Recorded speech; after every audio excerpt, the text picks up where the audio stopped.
रेणु जी कानपुर से। राधा वल्लभ श्री हरिवंश। राधा वल्लभ श्री हरिवंश। गुरुदेव आपके चरणों में कोटि कोटि प्रणाम। महाराज जी, हम भक्ति के मार्ग पर आगे बढ़ते हैं, जीवन की चुनौतियां हमें भक्ति के मार्ग पर पीछे ढकेलती हैं। इस गिरावट को कैसे रोकें? क्या समझें कि ये मेरी परीक्षा हो रही है या मेरे अहंकार का कैसे नाश हो समझे रहा है? आपके आगे बढ़ गए? हम पहले तो ये समझे कि आप कैसे समझे कि आप भक्ति के मार्ग में आगे बढ़े। आपके कदम क्या हैं जिनको आप समझ रहे हैं कि हम भक्ति के मार्ग में आगे बढ़ गए? किसका प्रश्न है? महाराज जी, सामान्यतः ऐसा होता है कि हम वृंदावन जा रहे हैं, थोड़ा पूजा पाठ कर रहे हैं, उसमें अगर कोई विघ्न आए तो हमें लगता है कि जैसे कोई चुनौती आ जाए, बार बार घर वाले रोक रहे हैं। अभी सामान्यता जो मानसिकता ये तो होती है। भक्ति का स्वरूप थोड़ी है, तो भक्ति की बात है। कहीं जाना आना केवल भक्ति का स्वरूप थोड़ी माना जाता है। वृंदावन तो कितने व्यापार के भी उद्देश्य से आते हैं, सामान देने आते हैं, सामान दे के चले जाते हैं। आंतरिक चिंतन क्या है तुम्हारा? आज भक्ति को केवल बाहरी क्रियाओं से तौला जा रहा है। भक्ति केवल बाहरी क्रिया नहीं है। बाहरी क्रिया से आंतरिक भक्ति का प्रादुर्भाव होता है। अगर आंतरिक भक्ति नहीं तो बाहरी भक्ति का कोई ज्यादा खास बात नहीं होता। तो ये जिनको मानना है कि मैं बाहरी कदम बढ़ाता हूँ और फिर हम पीछे लौट जाते हैं, तो हमें जानना चाहते हैं कि वो कदम कौन से हैं जहां तुम्हारे पहुंच चुके हैं। क्या स्थिति है तुम्हारी भक्ति की जिसको तुम समझ रहे हो? केवल वृंदावन आने से रोक दिया जाए, भक्ति खत्म हो जाए या भक्ति पीछे लौट जाए, उसे भक्ति नहीं कहते। भक्ति का मतलब होता है प्रतिपल प्रभु का स्मरण, तदर्पिता अखिलाचारिता, तद्स्मरणेन परम व्याकुलतेत। हर आचरण अपने आराध्य देव के लिए हो और हर समय नाम जप चलता रहे। अब इसको कौन पीछे रोक सकता है? नाम जप अंदर से चल रहा है, हम क्या पता, घर वाले क्या जाने कि हम क्या जप रहे हैं? घर वालों का शासन अंदर थोड़ी है, बाहर है शासन। तो बाहर हम चौका बर्तन रसोई घर के कार्य सब कर रहे हैं।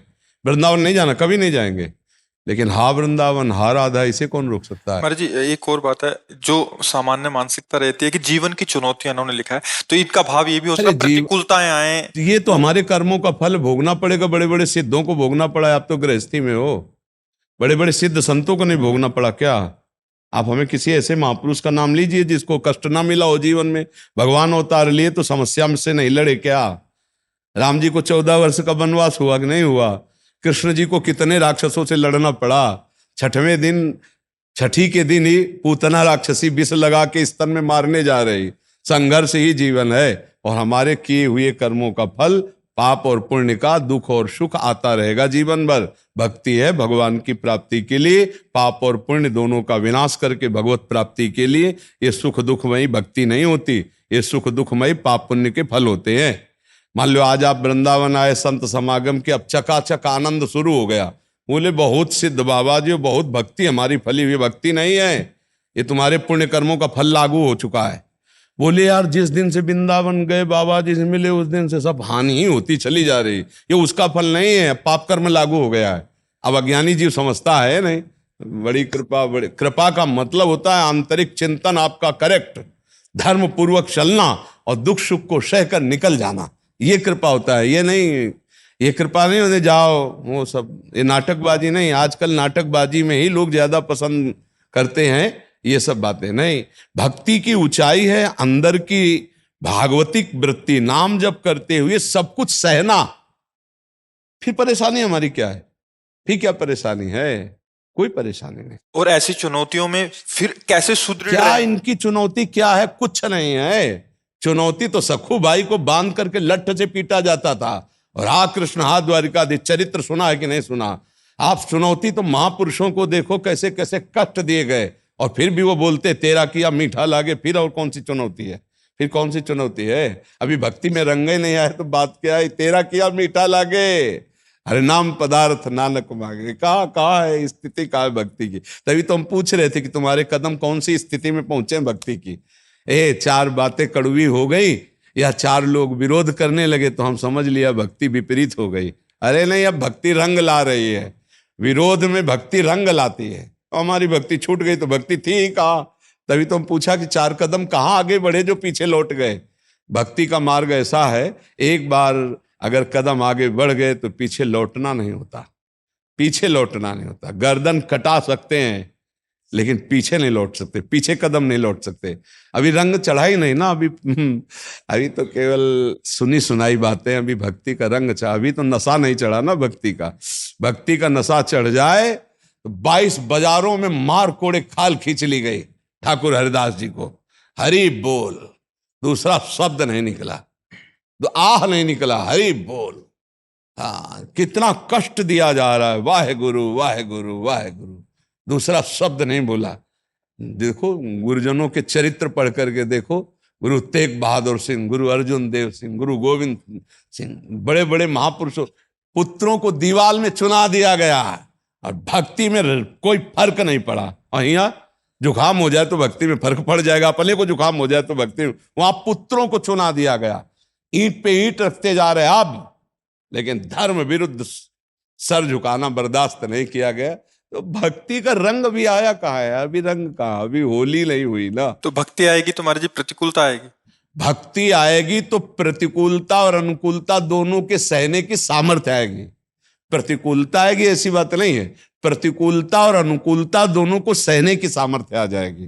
प्रतिकूलता अनुकूलता तो दिन रात की तरह आते ही रहते हैं।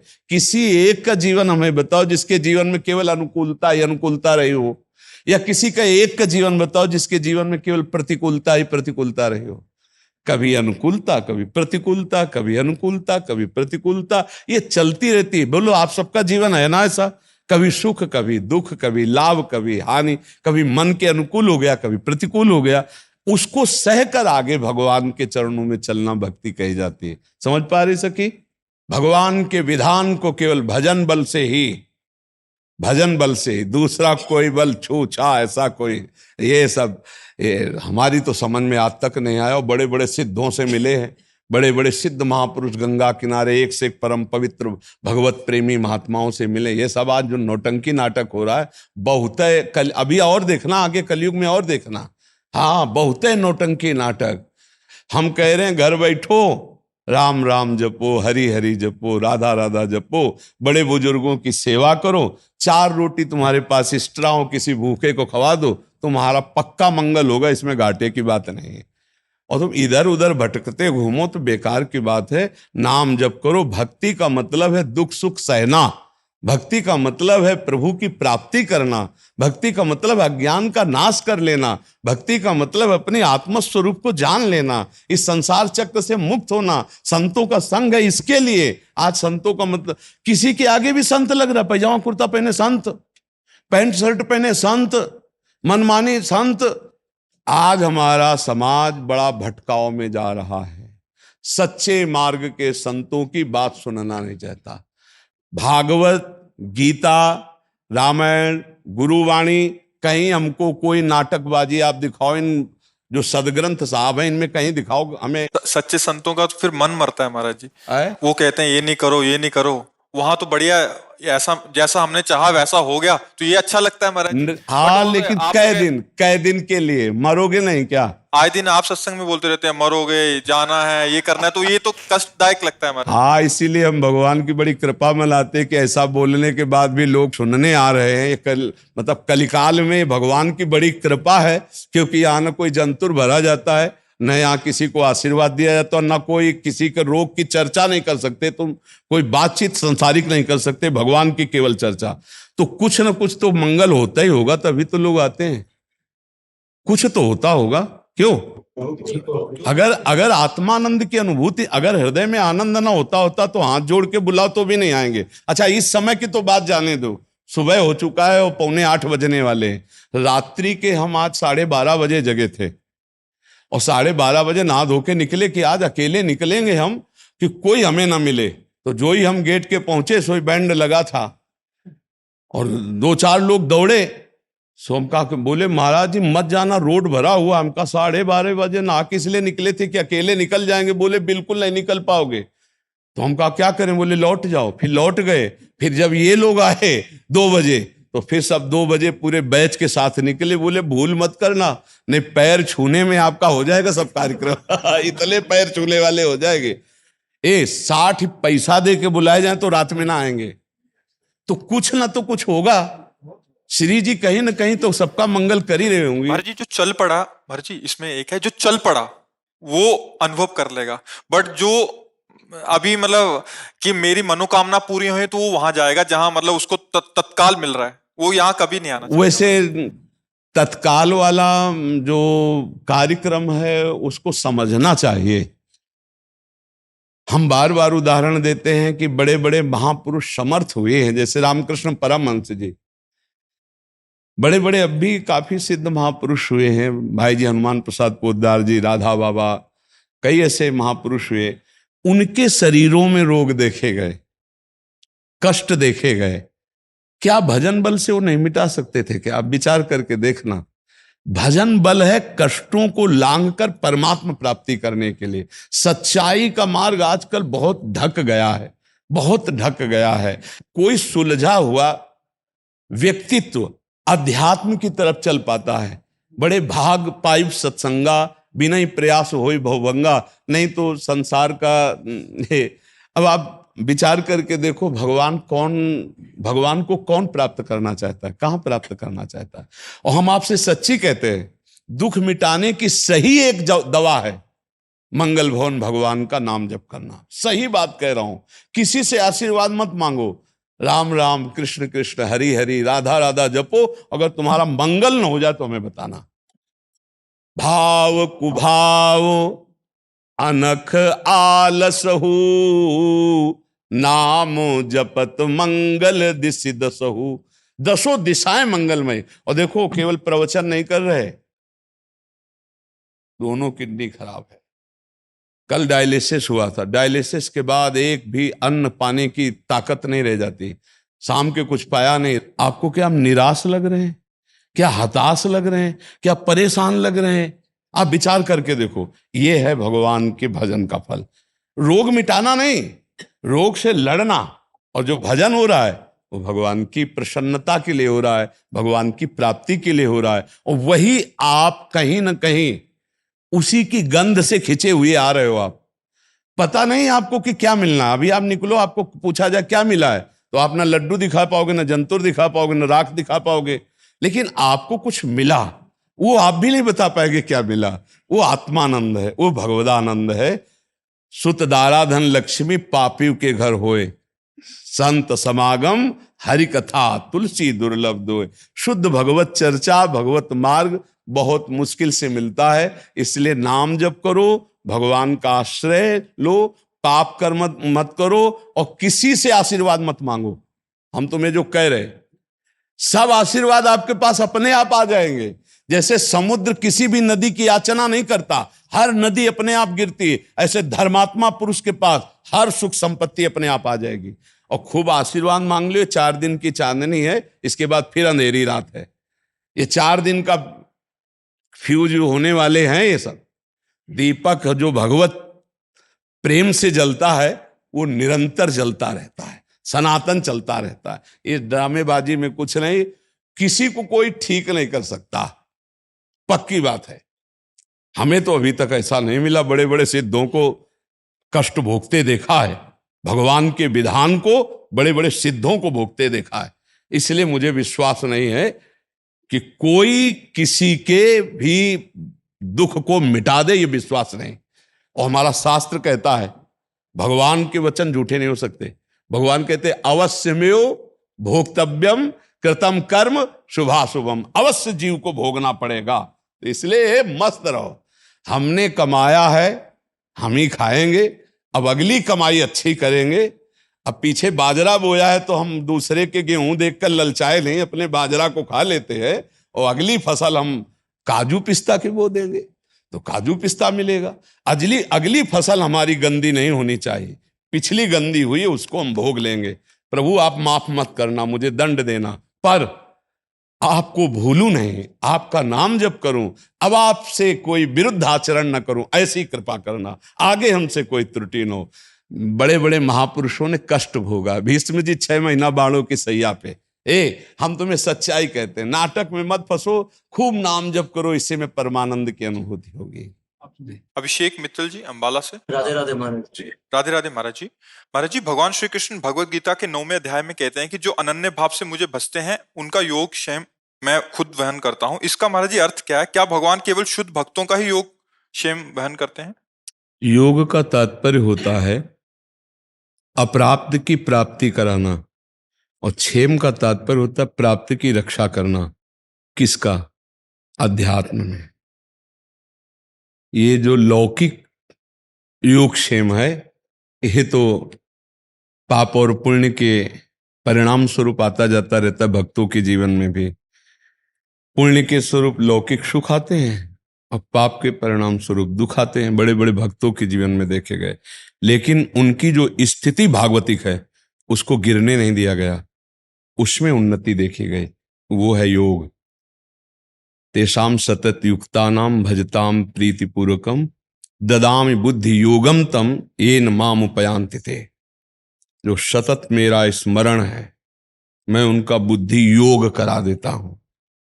बुद्धि की स्थापना हो गई। ये सत्य सच्चिदानंद सुख ही है, परमात्म सुख ही सत्य है। ये जितना सब नाटक है माया का, एकमात्र सच्चिदानंद भगवान सर्वत्र है। ये बाहरी आकार सब माया के। मत्ता परतरम नान्यत किंचिदस्ति धनंजय, ये योग प्राप्त हो रहा है। जो परमात्म तत्व में निश्चल मति हो जाना, इसे योग कहते हैं। किसी भी विकार का हृदय में किसी तरह प्रभाव ना पड़ पाना, इसे क्षेम कहते हैं। समझ रहे हो? भगवान निर्विकार स्थिति के द्वारा अपने भक्त की आध्यात्मिक उन्नति करते रहते हैं। हमारी मांग सुख है, नित्य सुख है, शाश्वत सुख है, वो इनमें नहीं मिलने वाला, भोगों में। कि भगवान का भजन करे तो योगक्षेमम का निर्वाह, मतलब मैं जो चाहूं भोग मिल जाए, मेरा परिवार अविनाशी हो जाए, मेरा मकान अविनाशी हो जाए, मेरी दुकान अविनाशी हो, नहीं, ये दुखालयम अशाश्वतम। बहुत मतलब ऑपरेशन वाला उत्तर है, ऑपरेशन वाला उत्तर है। यहाँ योग भगवान से बुद्धि का निश्चल हो जाना, क्षेम किसी भी विकार का कोई भी प्रभाव हृदय में ना पड़ पाना, परमात्म स्थिति में रहना, ये अनन्य चिंतयन्तो माम, इसका फल है। ये अनन्य चिंतन का ये फल है। अनन्य चिंतन का फल संसार की अनुकूलता प्रतिकूलता नहीं है। अनन्य चिंतन का फल अनुकूलता प्रतिकूलता में समतुल रहना, सम रहना, ये फल है। समझ पा रहे हो आप हमारी बात? हमारे जैसे अभी इतनी शुद्ध स्थिति तो भी है नहीं अपनी, तो मतलब मैं तो बहुत ही तो वो तो कह रहे हैं मैं प्राप्त कराऊंगा ना, वो करवाएंगे ना। आप केवल अनन्य चिंतन करो ना। वो भी नहीं होता महाराज जी। नाम जब भी करता हूँ फिर भी अनन्य नहीं होता। टेंशन रहती है कि आगे। हाँ, नहीं, सुनो सुनो सुनो, नहीं होता तो होने के लिए ही तो सत्संग मिला है, होने के लिए ही तो मानव देह मिला है, होने के लिए तो आप में बुद्धि मिली है। कोई देवता आके थोड़ी करेगा, हम ही को तो करना है। इसीलिए हम सत्संग में प्रायः कहते हैं, ए भाई, हमारे भगवान की बड़ी कृपा है आपके ऊपर, शास्त्र और गुरुजन संतों की भी बड़ी कृपा है आपके ऊपर। आप अपने ऊपर कृपा कर लियो, आप अपने ऊपर कृपा कर लियो कि हर समय राधा राधा रटो, कृष्ण कृष्ण रटो, राम राम रटो, ये आप कृपा कर लियो। हर समय विषय चिंतन कर सकते हो, भगवत चिंतन क्यों नहीं कर सकते? चिंतनीय तो वही है और चिंतन क्रिया भी वही हो रही है। उस क्रिया से असत चिंतन करते हो तो सत चिंतन क्यों नहीं कर सकते? गाली बोल सकते हो तो रामकृष्ण हरि क्यों नहीं बोल सकते? हाथों से जब ताकत है कुछ कर सकते हो तो अच्छा क्यों नहीं कर सकते? बुरा क्यों करो? समझ लेना। अब कहते हमसे होता ही नहीं है तो फिर कर्म भोगो अवश्य में भोक्तव्यम कृतम कर्म शुभाशुभम। अगर लाभ लेना है तो कदम बढ़ाइए ना।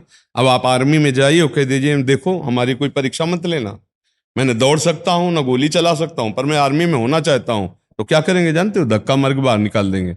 नहीं निकाल देंगे? प्रभु के यहाँ धक्का तो नहीं लगाया जाएगा, लेकिन धक्का मार के ऊपर चढ़ाया जाएगा। ऐसे वचन बोले जाएंगे, ऐसी व्यवस्था कर दी जाएगी, ऐसी परिस्थिति कर दी जाएगी कि मार गई एक बचेगा, श्री हरि शरणम। इसलिए देखो, कायरता मत करो, मेरे से तो होने वाला नहीं, मैं कर नहीं सकता, ऐसा नहीं। हम भगवान के अंश से कुछ भी कर सकते हैं, हम में अपार पावर है, हम अपनी पावर को जाने और जागृत करें, इसीलिए सत्संग मिला है। ये ऐसे अर्जुन से भगवान कह रहे कायरतापूर्ण वचन मत बोलो, उत्तिष्ठ, खड़ा हो जा, चढ़ा प्रत्यंचा गांडी पर, काट इनकी गर्दनें। समझ? भगवान तुम्हारे अंदर बैठे हुए हैं, सब पावर है, तुम जो चाहो कर सकते हो। लेकिन यही हमारी निराशा कि भावना मेरे से तो नहीं होने, हाँ तुमसे 3 घंटे फिल्म देख सकते हो, 3 घंटे बैठ के नाम जप नहीं कर सकते? सोचो, हमसे तो नहीं होना। 3 घंटे तुम मोबाइल चला सकते हो, गेम खेल सकते हो, वो वेब सीरीज देख सकते हो, इधर उधर के नाटक नौटंकी देख सकते हो, 3 घंटे शांत होकर नाम जप नहीं कर सकते। ये कमजोरी है ना अपनी। तो इसी कमजोरी को त्यागने के लिए तो हमें मनुष्य देह मिला। साधन धाम मोक्ष कर द्वारा, पाए न जे परलोक संहारा, सो परत्र दुख पावई, सिर धुनि धुनि पछताए, काले कर्म ईश्वर मिथ्या दोष लगाए। आप यहाँ आना ना चाहते तो आपको कौन ले आता? आप आना चाहे तो आ गए ना। इसीलिए आप मिलना चाहेंगे तो भगवान भी मिल जाएंगे, पर आप चाहिए तो।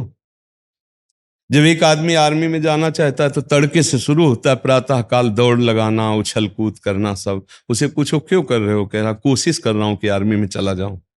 तो ये तो भगवान से मिलन की कोशिश है। नाम जप करना, गुण कीर्तन करना, साधु समागम करना, दूसरों की सेवा करना, परोपकार करना। ये क्यों ऐसा बोलो कि ये भी तो हमसे नहीं होता? होता तो सिद्धों से है, साधक को करना होता है। नहीं भाई, भजन होता तो सिद्धों का है, साधक को तो भजन करना पड़ता है। तो आप साधक हो तो आप साधना कीजिए। उसके लिए ऐसा क्यों बोलते हैं कि मेरे से तो नहीं होता? अगर महाराज ने प्रश्न में ये बोला था कि हम नाम जप तो करते हैं, लेकिन नाम जप करते हुए चिंतन भोगों का रहता है, वो चीज बुरी है। चलेगा चलेगा। जबान में आ गया ना, या नमक रख लो या मीठा रख लो, तो स्वाद फिर उतर के जबरदस्ती कंठ के नीचे चला जाएगा। जबान में कुछ भी रख लो, उसका प्रभाव यहां तक आ जाएगा। तो यहां राधा राधा चल रहा है ना, तो कंठ फिर सब जगह पहुंच जाएगा। एक दिन चिंतन न बदल जाए तो देखना। स्वाभाविक नाम का प्रभाव है। जैसे जहर का प्रभाव है मारण शक्ति, अग्नि का स्वभाव है दाहिका शक्ति। जान के छू, अनजान में छू जाओ या जबरदस्ती कोई छुआ दे तो अग्नि में दाहिका शक्ति वो जला के रख देगी। जहर में मारण शक्ति है, प्यार से पिला दें, धोखे से पिला दें, जबरदस्ती पिला दें, या आप स्वयं पी जाइए, वो आपको मार देगी। अमृत में अमर करने की शक्ति है। तो भगवान के नाम में तारण शक्ति है, वो जीव का निस्तार कर देती है। नाना प्रकार के कुकर्मों से, दुखों से, अविद्या से, शरीर बंधन से मुक्त कर देता है। भाव कुभाव अनख आलसहु, नाम जपत मंगल दिश दसहु। दसों दिशाएं आनंदमय हो जाएंगी। आज जबान पे आया, कल कंठ पे आएगा, परसों हृदय में आएगा, चिंतन परिवर्तित कर देगा। जैसा आपका ऐसा हमारा भी था। भाई बचपन से भगवान के मार्ग में लगे तो प्रारंभ में थोड़ी निरंतर चला, हम भी रोए हैं भगवान से। धीरे धीरे धीरे धीरे धीरे शांत हो जाता है। जैसे मन को खुराक ना मिले तो फिर वो शांत हो जाएगा। आग को घी ना मिले, फूस ना मिले तो शांत हो जाएगा ना। दीपक उतने जलेगा जितना तेल है, बत्ती है। और जहां तेल खत्म हुआ तो बत्ती को खा के अग्नि शांत हो जाएगी। ऐसे वासना भस्म हो जाती है। जो दुर्वासना है ना, उसकी क्रिया ना हो तो धीरे धीरे धीरे उस भस्म हो जाएगी। और अगर क्रियाओं में उतर गए तो फिर आपको नष्ट कर देगी। दुर्वासना मम सदा परिकर से अंति। अरुण कुमार दुबे जी, राधे राधे महाराज जी, आपके चरणों में कोटि कोटि प्रणाम। महाराज जी, आपसे YouTube के माध्यम से लगभग 3 वर्ष से जुड़ा हूं। आपके सत्संग, प्रवचन तथा एकांतिक को सुनकर जीवन की वास्तविकता का अनुभव हुआ। तब से आपके कथन अनुसार नाम जप करने का निरंतर प्रयास कर रहा हूं, लेकिन निरंतर नहीं हो पा रहा। बेचैनी रहती है कि नाम जप अखंड हो, लेकिन कभी कभी काफी समय छूट जाने के पर व्याकुलता हो जाती है। जैसे निरंतर होना अच्छा, चाहिए, वैसे कैसे होगा? आपका शरीर वृद्ध है, इसलिए उस आसन पे तो, साधन पे तो नहीं बैठ सकते। अब आप श्वास पे एकाग्रता कीजिए। जैसे श्वास जा रही है, ऊपर जा रही कि नीचे, इस पर एकाग्रता कीजिए। जब ऊपर जा रही तो राधा राधा, नीचे जा रही तो राधा राधा राधा। श्वास पर ध्यान दीजिए कि कोई भी श्वास खाली न जाने पावे। नाम श्वास दो बिलक चलत हैं, इनको भेद न मोह को भावे। श्वास नाम, नाम ही श्वासा, नाम श्वास को भेद मिटावे। रोम रोम जब रग रग बोले, तब कुछ स्वाद नाम को पावे। देखो, वृद्ध शरीर, अब सिद्धासन और पद्मासनों में तो आप बैठ नहीं सकते, तो आप जैसे भी सुखपूर्वक बैठे, अंतर्मुख श्वास पर दृष्टि रखें। श्वास जा रही, श्वास आ रही, साथ नाम चल रहा है। श्वासा श्वासा नाम जपे तो दुविधा रहा है न कोई, निश्चित भगवत प्राप्ति हो जाएगी। पर इसके लिए अभ्यास करना पड़ेगा। शांति से बैठ गए, मान लो वृद्ध शरीर, शांति से बैठ गए, अब श्वास ऊपर गई तो 4 5 10 नाम, एक श्वास, फिर नीचे गई तो 4 5 10 नाम, तो प्राणवायु आपकी शुद्ध होती जाएगी, सूक्ष्म होती जाएगी और नाम श्वास के साथ चलने लगेगा। इसका अभ्यास वर्षों करना होता है। और अगर आप कर पाए, ऊपर का जो तालु है ना, जहां से मसूड़े, जहां दांत जुड़े हुए हैं, यहाँ जिह्वा का अग्रभाग यहाँ लगाओ ऐसे, और तो दांतों में थोड़ी जगह खाली रहती है, और ये ऐसे, और फिर वायु की ठसक से नाम उच्चारण करे, जो आंतरिक जैसे गुनगुनाया जाता है ना, ऐसे पवित्र है तो मंत्र, नहीं तो नाम उच्चारण करे। चल रहा है, इससे मानसिक नाम चलने लगता है। पर जबान अगर नीचे जुड़ गई, नीचे के तालु में, तो विषय चिंतन होने लगेगा। ऊपर की तालु अगर और घसीट के ले जाए, और जहां चिरैया है उसे खेचरी मुद्रा कहते हैं, वो योगी जन कर पाते, भोगियों के द्वारा संसार के भोग भोगने वाले उसे नहीं कर पाते। तो तुम केवल तालु में, ये जैसे ना जबान का अग्रभाग, मसूड़े जहां दांत का ज्वाइंट है, ऐसे लगा लिया। अब हम उच्चारण भी कर रहे हैं, हमको सुनाई दे रहा है तो चल रहा। अब इसमें बोलने की आपकी इच्छा नहीं रहेगी, कोई बात करना चाहे तो जबान लगी ना ऐसे, तो इसमें मौन स्वाभाविक बन जाएगा, और मंत्र या नाम निरंतर चलने की इसमें सुविधा है। पकड़ पाओ तो है, अब ये कि वृद्धावस्था है, शायद आप पकड़ पाओ कि लो पकड़ पाओ, पर आप देखना अभ्यास करके ऐसा। जी महाराज जी, नाम जब वैसे तो उपांशु ही करता हूँ, लेकिन जब उपांशु छूट जाता है तो स्वाभाविक कंठ से चलने लगता है, और क्या ऐसा होना सही है क्या? मतलब कंठ से कैसा चलने लगता, बोलने लगते हो? अंदर से स्फुरण होने लगता है, है अंदर से स्फुरण होने लगता है, अंदर से। हाँ, तो उपांशु से वो तो मानसिक है, वो तो उसकी गति है, उपांशु के बाद ही मानसिक है। उपांशु में ना चले और वाचिक में आ जाए तो ये तो कमी हुई, लेकिन वो उपांशु से मानसिक में पहुंच जाए तो अच्छी बात है।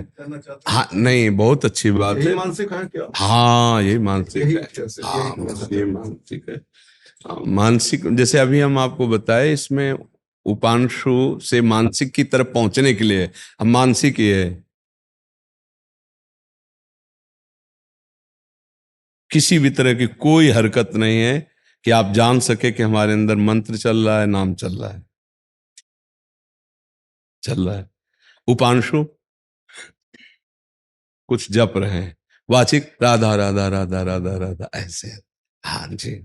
रेणु दुबे जी, और ये राधे राधे महाराज जी। राधे राधे महाराज जी। महाराज जी, परिवार के सदस्यों को आध्यात्मिक मार्ग पर लाने के लिए किए गए प्रयासों से मिलने वाली असफलता से विचलित मन को कैसे समझ? नहीं, विचलित तो सखी नहीं करना, क्योंकि कोई जब तक स्वयं नहीं चलना चाहता तब तक हम अध्यात्म में चला ही नहीं सकते। आप तो मान लो गृहस्थी में हो, हम बाबा जी हैं, अगर आप ना बदलना चाहें तो हम आपको नहीं बदल सकते, और भगवान भी यदि आप ना बदलना चाहें तो वो आपको नहीं बदल पाएंगे।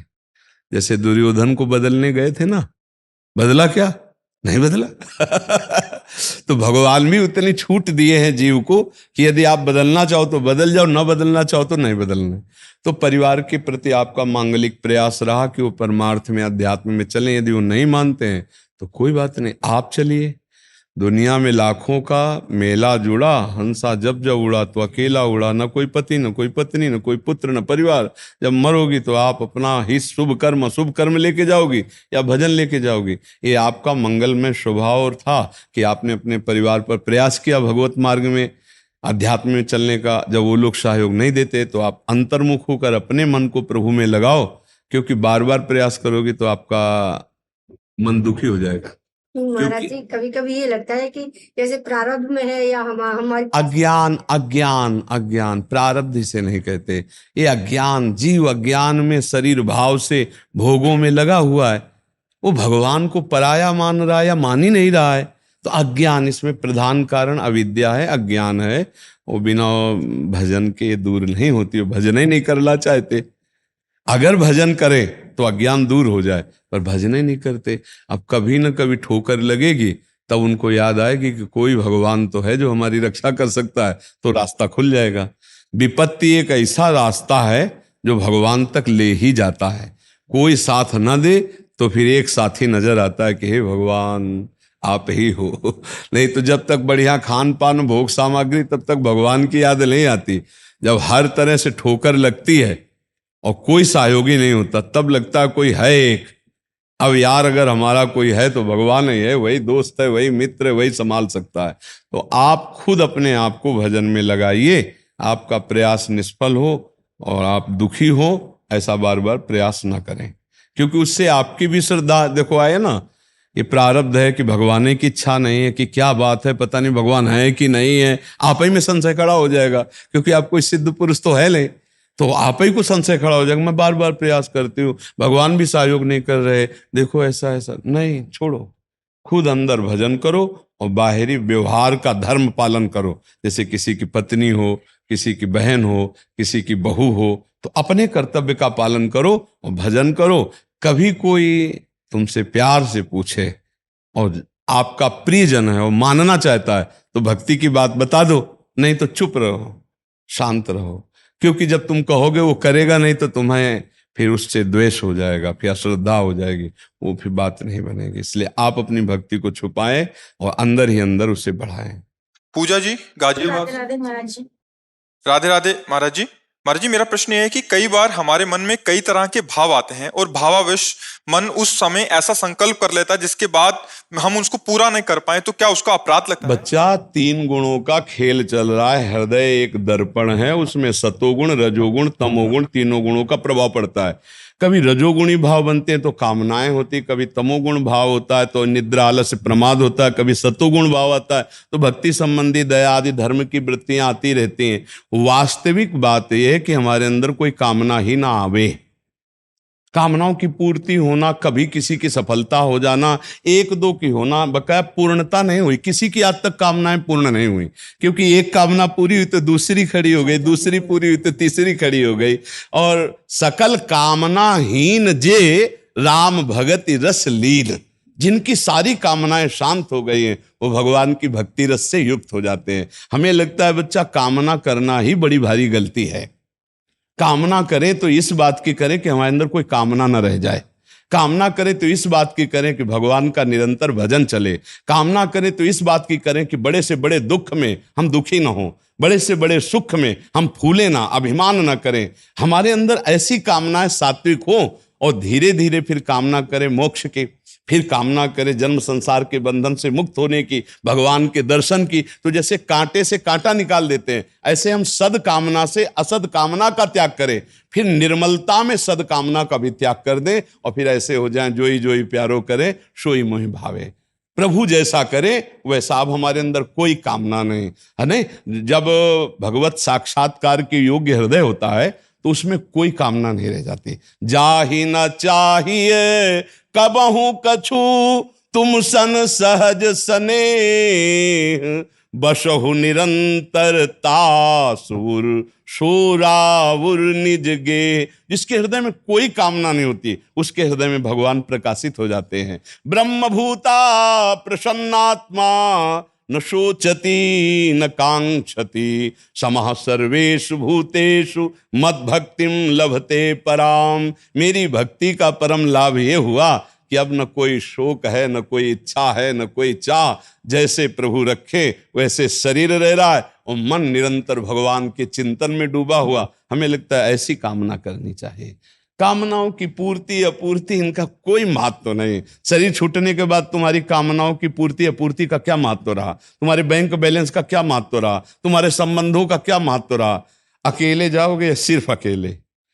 हंसा जब जब उड़ा तो अकेला उड़ा, जिंदगी में लाखों का मेला जुड़ा, हंसा जब जब उड़ा तो अकेला। तो हम कामनाएं करें भगवत प्राप्ति की, कामनाएं करें भगवान के भजन की, सद्वृत्ति की, परोपकार की, अपने शरीर सुख की कामनाएं सब करते हैं। और वही फंसले का स्वरूप है, वही फंसाव है। कामना ही तो जन्म मृत्यु का कारण है।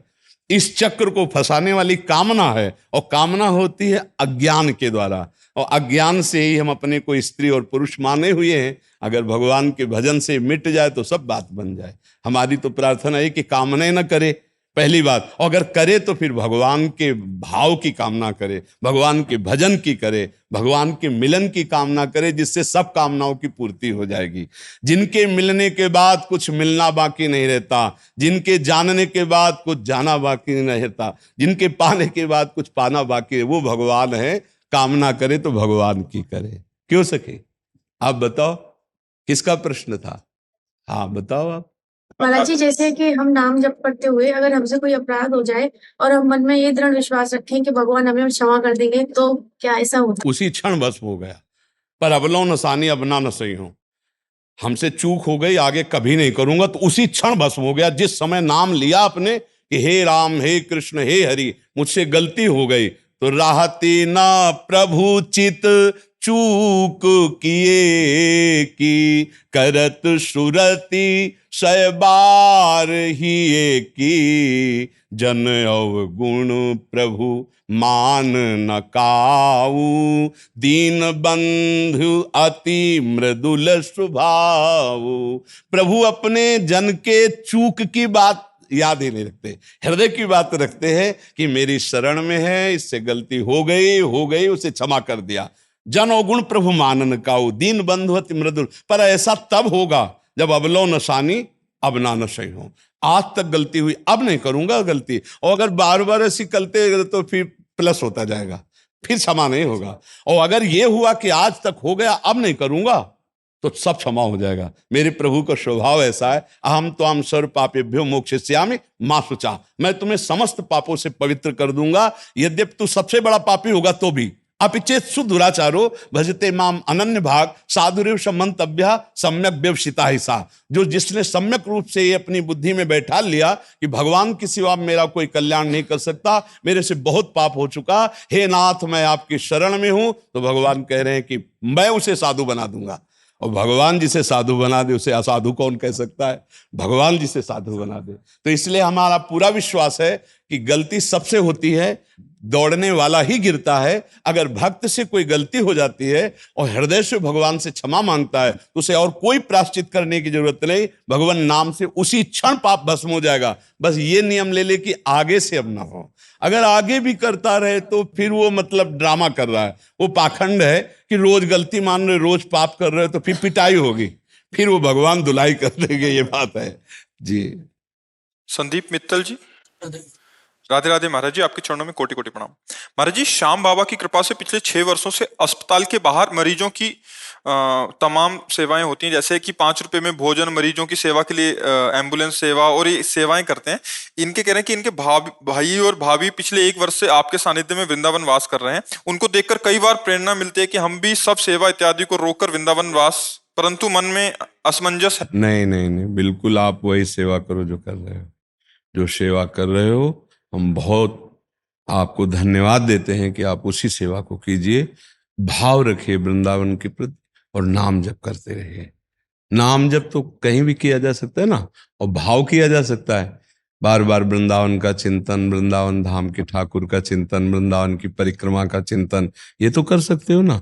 पर ये सबसे बड़ी सेवा जो आप कर रहे हो, मरीजों की सेवा, उनके भोजन की सेवा, किसी के वस्त्र हैं, कोई औषधि है, ऐसे ये बहुत बढ़िया सेवा है। बच्चा कोई फुटपाथ में पड़ा तड़प रहा है, उसको उठा लिया, उसको अस्पताल पहुंचा दिया, उसको भोजन व्यवस्था, उसके कपड़े बदला दिए, ऐसे सेवा हमें बहुत अच्छा लगता है। हम मतलब हृदय से ये बहुत चाहते हैं कि आज हमारी समाज इस पर उतरे कि आजकल माता पिता वयोवृद्धों को घर से निकाला जाता है। ऐसी परिस्थितियों में वयोवृद्ध फुटपाथ में पड़े होते हैं कि जिनकी कोई देख रेख करने वाला नहीं, वो विक्षिप्त हो जाते हैं, चाहे वो स्त्री हो शरीर, चाहे पुरुष शरीर हो। हमको चाहिए ऐसे फुटपाथ से उठाकर उनको हम नहलाएं धुलाएं, अस्पताल ले जाएं, दवाइयाँ कराएं, खवाएं पियाएं, उनकी व्यवस्था करें। अकेले नहीं, 4 लोग मिल करके ऐसी अर्थव्यवस्था से ऐसी व्यवस्था की जा सकती है। तो आप वो व्यवस्था कीजिए, आप वृंदावन आने की अभी मत सोचिए, ठीक है? जी 1 साल से भैया अभी यहीं पे हैं। हाँ, तो बहुत बढ़िया है। आप वो सेवा करें, वो धाम में वास कर रहे हैं, तो आपका संबंध तो है ना चित्त का, आप वहां सेवा कीजिए। आप चित्त से चिंतन कीजिए। एक दो बार सत्संग में हमने कहा, एक बार यहाँ एक व्यक्ति ने कहा कि जब मैं धाम आता हूँ तो मेरा भाव कम हो जाता है, और मैं बाहर रहता हूँ तो धाम के प्रति ज्यादा भाव रहता है। तुमका बाहर रहो, यहाँ नहीं, बाहर रहो, क्योंकि धाम के प्रति भाव बनना चाहिए ना। तो तुम्हारा भाव तो जुड़ा ही है, भाई यहाँ है तो तुम्हारा संबंध जुड़ा है। और वो सेवा बच्चा बहुत जोर के है, सब रूपों में भगवान है। असहाय असमर्थ जनों की सेवा करना बहुत हमें बहुत प्रिय है ये सेवा। मतलब हमें इतनी प्रिय कि अगर एक तरफ ठाकुर जी की सेवा हो और एक तरफ कोई वयोवृद्ध पड़ा हो, तो दो में किसकी सेवा करनी चाहिए? तो हम पहले कहेंगे वयोवृद्ध की सेवा करनी चाहिए। ठाकुर जी तो सर्व समर्थ अविनाशी सच्चिदानंद है, उसकी सेवा करो, उसमें सच्चिदानंद भगवान। संशय थोड़ा सा सेवा में कि जैसे लोग सहयोग करते हैं, हम लोग मांगते नहीं हैं, लेकिन आप देख के लोग जुड़ते हैं, तो क्या लोगों का सहयोग लेना चाहिए? लेना चाहिए, पर लेकर के उसका दुरुपयोग नहीं करना चाहिए, सदुपयोग करो। हाँ, जैसे पागल हैं, बीमार हैं, असमर्थ हैं, उनके लिए भवन बनवाइए, अगर पैसा आ जाता है, एक एक कमरा, औषधियां दिलाइए, कपड़े अच्छे से अच्छे, दो चार सेवक रख लीजिए पैसे पेमेंट महीने में, जो उनको हर समय चाय पानी नाश्ता खवाना पियाना, हाथ पैर दबाना और पवित्र भाव से उनकी सेवा कर। ये धन की सार्थकता, बिना धन के कैसे सेवा होगी? आप अकेले थोड़ी दे सकते हैं। कई बार महाराज जी आता है कि पता नहीं किसका कैसा धन हो, वो दे रहे हैं ऐसा। हाँ, भगवान के आश्रित रह करके रहिए। अपने स्वार्थ की बुद्धि से नहीं लोगे ना, तो किसी के द्वारा दिया हुआ अशुद्ध धन भी शुद्ध हो जाएगा, क्योंकि परोपकार की भावना से आप कर रहे हैं। अगर वो अपने भोग के लिए ले तो आपका पतन कर देगा, लेकिन वो दूसरों के सुख के लिए दिया गया हुआ धन है, इसलिए आपकी शरीर सेवा बनी और अर्थ से उसकी सेवा कर दी, तो आपकी हानि तो होगी नहीं, आपका तो मंगल ही हो जाएगा। ये सोचने का विषय तब है जब आप बेईमानी करो कि 10 लाख रुपया आपको मिला और आपने 1,50,000 दिखा दिया वीडियो में और शेष आप खा गए, अब आपकी दुर्गति का काम कर देगा वो। महाराज जी थोड़ा सा कि महाराज जी ऐसे सेवा चल रही है और इस उद्देश्य से वीडियो बनाई जाती है कि और लोग प्रेरित हो। जैसे भोजन सेवा वहाँ पे चल रही है 5 रुपए में मरीजों के, तीमारदारों के लिए, उनको गांव से से आके भर्ती होते हैं तो थाली भोजन दिया जाता है। तो उसकी जो वीडियो पड़ रही थी, तो उसकी वजह से 2-3 से लोगों ने और सेवा शुरू कर दी। तो वीडियो जैसे ये दिखावे की श्रेणी में तो नहीं आता है कि नहीं, 2-3 लोगों ने अलग से सेवाएं खोल ली। हाँ, हमारा हम कह रहे हैं 100 लोग और खोल लें, कोई परेशानी नहीं, पर बात यह है कि उसका अर्थ का प्रयोग अपने प्रयोग में ना आवे। पूरी सावधानी है। हाँ, तो बस फिर और कोई परेशानी नहीं। वीडियो बनाना गलत तो नहीं? नहीं नहीं, बिल्कुल गलत नहीं है, क्योंकि उससे 4 लोग प्रभावित होकर सहयोग करेंगे तो आपकी सेवा का और विस्तार होगा। आप जहाँ 100 लोगों की कर पाते हो, मान लो आपने 10 भवन बना दिए, तो आप 10 भवनों में और वृद्धजनों को रख सकते हैं, आप 10 जगह भोजन पवा सकते हैं, आप सैकड़ों लोगों की औषधि करा सकते हैं। भाई अकेले तो नहीं कर पाओगे ना, उसके लिए तो व्यवस्था अर्थ की चाहिए। तो वीडियो डालने से जो धनी मानी लोग हैं उनके हृदय में प्रेरणा होती है कि हम भी सहयोग करें, तो ले लेना चाहिए। में ये भाव रहे तो बहुत उत्तम और विशुद्ध भाव है। उसके पीछे ऐसा भाव भी कभी कभी दिखावा वाला भी आ जाता है, जैसे मतलब वो तो बहुत हानिकारक है कि आप असमर्थ असहाय के लिए आए हुए धन का प्रयोग करना। दिखावा तो धन के लिए ही होगा ना, ये गड़बड़ है। ये भी महाराज जी बहुत, जैसे इन्होंने बोला कि 3 जनों ने और खोल लिया, खोलें, बहुत अच्छा शो खोल लें, बट उसके पीछे का उद्देश्य अगर गलत हो गया महाराज जी, फिर वो पूरा मतलब नहीं, बिल्कुल गलत है और इसमें बड़ी हानि है। इस तरह से आया हुआ धन कुल परंपरा को भी नष्ट कर देता है, ध्यान रखना। इस तरह से आया हुआ धन बहुत खतरनाक धन होता है। ऐसे दान पुण्य के धर्म को गृहस्थ जन प्रयोग ना करें, नहीं तो आपकी परंपरा में हानि आ जाएगी, पक्का समझना। धर्म क्षेत्र का, दान पुण्य का, अब जैसे आप भोजन बना रहे हो, सबको पवा रहे हो, तो आपका पाने का अधिकार है। आप वहीं सेवा में हो तो आप कपड़े पहन लीजिए, आप वहां सो सकते हो, लेकिन आप धन के मालिक नहीं हो कि जहां चाहो आप शराब पी लो, जो चाहो आप दुनिया के नक्शे उसी पैसे से करो जो आया दान पुण्य के लिए। गाड़ी लिया है तो अनाथों को उठाने के लिए, असमर्थों को उठाने के लिए, तुम्हारे मनोरंजन के लिए, क्लब जाने के लिए नहीं है। अगर उद्दंडता की तो मिटिया मेट हो जाओगे, दान पुण्य का पैसा है। और महाराज जी उससे अहम पुष्ट हो कि मैं तो इतना कर रहा हूं, ये भी नष्ट कर देगा। तुम्हारे सौभाग्य के लिए भगवान ने सेवा दी है, तुम शरीर सेवा और बुद्धि सेवा अपनी लगाओ और अर्थ सेवा दूसरों की लगाओ, तो तुम्हारा कल्याण हो जाएगा, तुम्हारा मंगल हो। और ऐसा नहीं, समाज में आदर की बुद्धि से देखा जाता है, ऐसे लोगों को बड़ा सम्मान भी मिलता है और ऐसे लोगों की लौकिक उन्नति भी होती है। जी, जैसे जो आप कह रहे हैं कि आप अहंकार पुष्ट होता है, कई बार क्या होता है आदर की दृष्टि से तो देखा ही जाता है, तो कहीं जाने अनजाने अहंकार आ सकता है। नहीं, अहंकार कैसे आ सकता है भैया? अहंकार कैसे आ रहा? आपने हमें 100 रुपया दिया, हमने इनको 100 रुपया लगा दिया, तो हमारा तो सौभाग्य हुआ कि हमें इनको सेवा करने का अवसर मिला। पैसा तो आपका है, अहंकार मेरा क्या है? मुझे भगवान ने सद्बुद्धि दी है, मुझे जी, बचा कैसे जाए कि कभी अनजाने में भी अहंकार। अध्यात्म विवेक के द्वारा हर विकार पर हम विजय प्राप्त कर सकते हैं, और विवेक ही बाजार में नहीं मिलता। बिनु सत्संग विवेक न होई, राम कृपा बिनु सुलभ न सोई। भगवान की कृपा से आपको सत्संग मिल रहा है, तो वही तो हम आपको ऑपरेशन करके बता रहे हैं कि तुम्हारा अभिमान किस काम का। मान लो भगवान ने आपको स्वस्थ रखा, भगवान ने 4 लोगों को प्रेरित करके आपको धन दिलाया, भगवान ने आपके द्वारा परहित का कार्य चलाया, तो आपका अभिमान करना बनता ही नहीं, तो भगवान की कृपा से हो रहा है। कोई आदमी सेवा ले रहा है ना, वो हम पे कृपा कर रहा है। हमें ये नहीं सोचना कि उस आदमी की मैं सेवा कर रहा हूं, मैं बड़ा हूं, नहीं, वो आदमी बड़ा हुआ जिसकी सेवा का अवसर हमको भगवान ने दिया। हम सेवक हैं, वो स्वामी है। अभिमान आने का कोई सवाल ही नहीं। जब विवेक हो, और विवेक ना हो तो अभिमान आ सकता है। किसी का धन्यवाद अंदर से स्वीकार न करे। जब कोई कहे धन्यवाद भैया, तो तुरंत आप भगवान की तरफ देखो, प्रभु धन्यवाद तो आपका, अंदर से कहना नहीं, अंदर से कि मालिक धन्यवाद तो आपका जो आपने मुझे ये सेवा दी। मेरा इसमें धन्यवाद क्या? पैसा किसी और का, शरीर आपने रचा है, बुद्धि आपने दी, सेवा आपने दी, प्रभु मेरा क्या? ये भाव जब विवेक रहेगा तो अहंकार आएगा ही नहीं। और अगर अहंकार आ गया तो किया कराया सब गड़बड़ हो जाता है। जैसे हम सुंदर भोजन बनावें और 2-4 कीड़े मकोड़े मच्छी गिर जाएं तो भोग लगाने लायक नहीं रहता।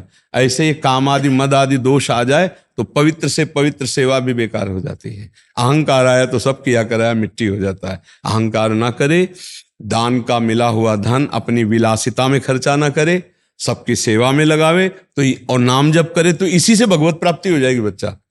परहित सरिस धर्म नहीं भाई, दूसरे का हित करना ये सबसे बड़ा धर्म है। समझ गए आप? जयेश जी कानपुर से। राधा राधा महाराज जी।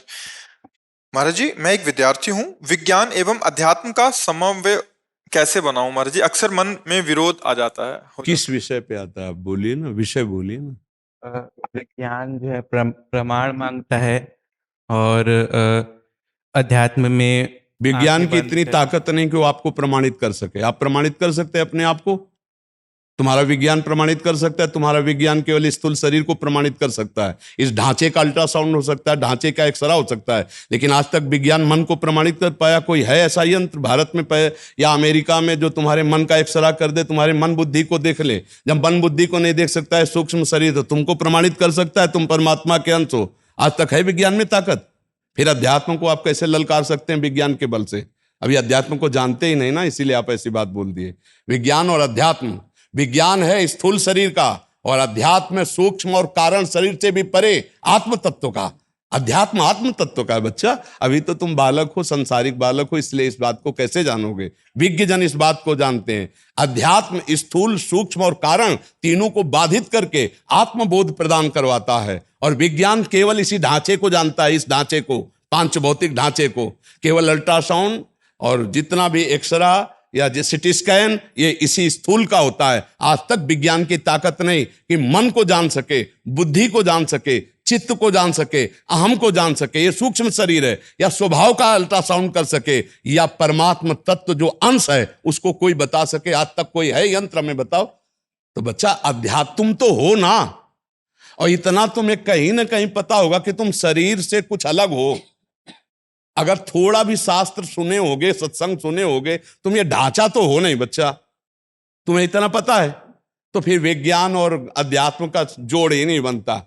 क्योंकि ये पांच भौतिक शरीर के ढांचे की चर्चा हो सकती है विज्ञान में, लेकिन आत्मस्वरूप की नहीं हो सकती। और ये ढांचा है नाशवान, जिसको फूंक दिया जाता है, और आत्मा है नैनम छिंदन्ति शस्त्राणि नैनम दहते पावकः न चैनम क्लेदन्त्यापो न शोष्यति मारुतः। कैसे अध्यात्म को जान सकते हो? और कोई भी विज्ञान पूर्णता तभी होती है जब अध्यात्म से जुड़ती है। बिना शास्त्रों के आज तक कोई अस्त्र नहीं बना। आग्नेय अस्त्र, वरुणास्त्र जितने भी बने वो हमारे शास्त्रों में सब लिखे हुए हैं। कोई भी विज्ञान ऐसा नहीं जो हमारे शास्त्रों से हट करके हो। और जितनी चर्चा विज्ञान की है वो केवल स्थूल जगत की है, सूक्ष्म में प्रवेश नहीं, फिर कारण में प्रवेश नहीं, फिर सूक्ष्म और कारण से भी परे जो तत्व है वो आत्म तत्व है, और जो सबकी आत्मा है वो परमात्मा। उसका परिचय प्राप्त किया जाता है भजन से, साधना से, ध्यान से, योग से, यंत्रों से नहीं प्राप्त किया जा सकता। समझ पा रहे बच्चा? तो बच्चा जोड़े नहीं बनता। तो कुश्ती तो तब हो जब जोड़ हो। अध्यात्म और विज्ञान का कोई जोड़ बनता है बच्चा? आप बताओ हमें। तो फिर उसकी तुलना कैसे कर सकते हो? अध्यात्म और विज्ञान की तुलना ही नहीं हो सकती बच्चा। समझ रहे हो ना? तो आज का आधुनिक जो बौद्धिक स्तर है, जब बैठे संतों के चरणों में तब उसको समझ में आएगा कि अध्यात्म किसे कहते हैं। गणित लगाने से नहीं होगा। हम थोथी बुद्धि से नहीं बात करते हैं कि केवल तुम्हें शास्त्रीय पोथी की बात बता रहे हैं। आप हमसे प्रश्न कीजिए, अपने वैज्ञानिक प्रश्न कीजिए, हम आपको अभी आध्यात्मिक उत्तर देते हैं उसका। अब आपको जिसमें संशय हो आप बोलिए हमें। नहीं ठीक है, समझ आ गया, समझ आ रहा है अब क्या कह। पहाड़ के नीचे जाएगा तो बच्चा ऊंट अकेले में सोचता है कि मैं बहुत लंबा हूं, बहुत बड़ा हूं। जब पहाड़ के नीचे जाता है तो अपने आप उसको समझ में आ जाता है मैं छोटा हूं। अध्यात्म को बच्चा समझने के लिए किसी अध्यात्म के डॉक्टर से मिलना होगा, तभी समझ पाओगे। अध्यात्म वैज्ञानिक को जो बुद्धि देता है, वैज्ञानिक को भी, वो ब्रह्मा है। और जो ब्रह्मा को भी बुद्धि देता है वो है अध्यात्म का स्वामी भगवान, जिसके आगे ब्रह्मा की भी बुद्धि काम नहीं करती बच्चा। हम लोग उन्हीं के दास हैं। तो अध्यात्म कोई ये कल्पना नहीं है, अध्यात्म कोई अंधविश्वास नहीं है। हम अंधविश्वास से थोड़ी जीवित हैं, हम उस सत्य वस्तु में जीवित हैं, उसी सत्य वस्तु में स्थित है और उसी सत्य वस्तु के प्रमाण हैं। ये थोड़ी कि प्रमाण देने के लिए हमको किसी और, जब पेट भर जाता है तो प्रमाण अपने आप होता है। तो ऐसे अध्यात्म अपनी छाती प्रमाण है। बचपन से अभी तक उसी अध्यात्म के खेल में रहे। हम जैसे तुम लोगों जो पढ़े लिखे बच्चे होते ना, उनसे कहते हैं हमने तो पीएचडी नहीं पढ़ी, क्योंकि 13 वर्ष की अवस्था से बाबा जी रहे, पर हम मन की पीएचडी पढ़े हैं। हाँ, मल की पीएचडी पढ़े, बचपन से इसी की पीएचडी पढ़ा है, तो उसी का सारा ज्ञान है।